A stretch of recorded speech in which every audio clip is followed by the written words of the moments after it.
Of our 9 conversion copywriting tactics, possibly the most important one is this: people need motivation to break habits.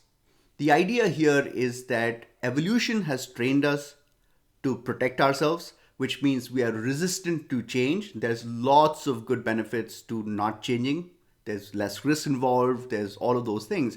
But the thing is that as a marketer and as a copywriter, working with an e-commerce brand where we are trying to get the consumer to try for the very first time a product or a product category they've never tried before, we are by definition going against what evolution has taught us, which is, as you can imagine, it's a monumental task.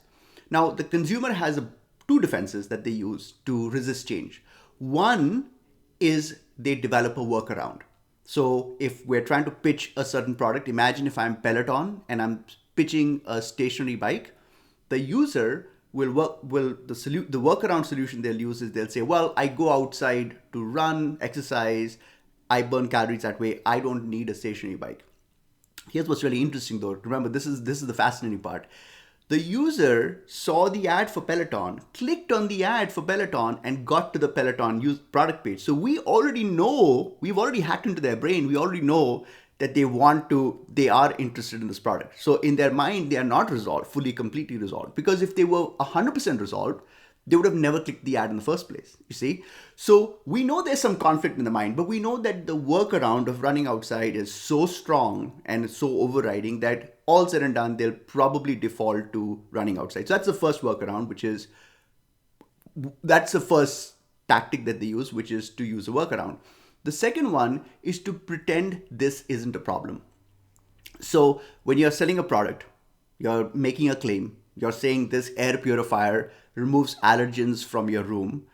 The defense that the consumer is going to use is she's going to say that, I don't know if this is really a problem for me. Again, we know we've already hacked into a brain. We already know it is a problem because we showed an ad, you clicked on the ad, you came to our product page, you read our product page. So even though I know there's a voice in your head that's saying this is not a problem, I realize that you, at some level, you know this is a problem, which is why you're here. So we have got two sets of users or two sets of excuses that are not 100% true because they wouldn't have come to our page if they were 100% true. But now that opens us up to having a very surgically diffusing those arguments. I'll give you an example of each. So for workarounds, if I'm Peloton and I'm trying to build a sales pitch for how do I diffuse the fact that the user is having an inner dialogue that is saying I can run outside, how would I diffuse that? Well, I would first kind of ask myself, what are all the workarounds that are possible to use when it comes to not buying a Peloton, not buying a stationary bike? And let's say number one is running outside.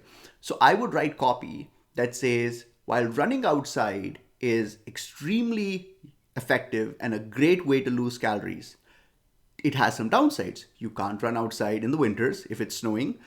Also, running outside causes a lot of impact on the knees, which can cause long-term issues. And so by framing it this way, I'm automatically diffusing that argument. Now, when it comes to pretending this isn't a problem, I would solve for that by helping the user visualize a scenario where it is a problem. And by doing that, I'm again priming them to recognize that actually the thing that I'm pretending isn't a big deal actually happens quite often or is quite severe. And then that conditions them to be more open-minded about what our product promises. Anyway, I hope this helps and I hope you're able to use this on your product pages.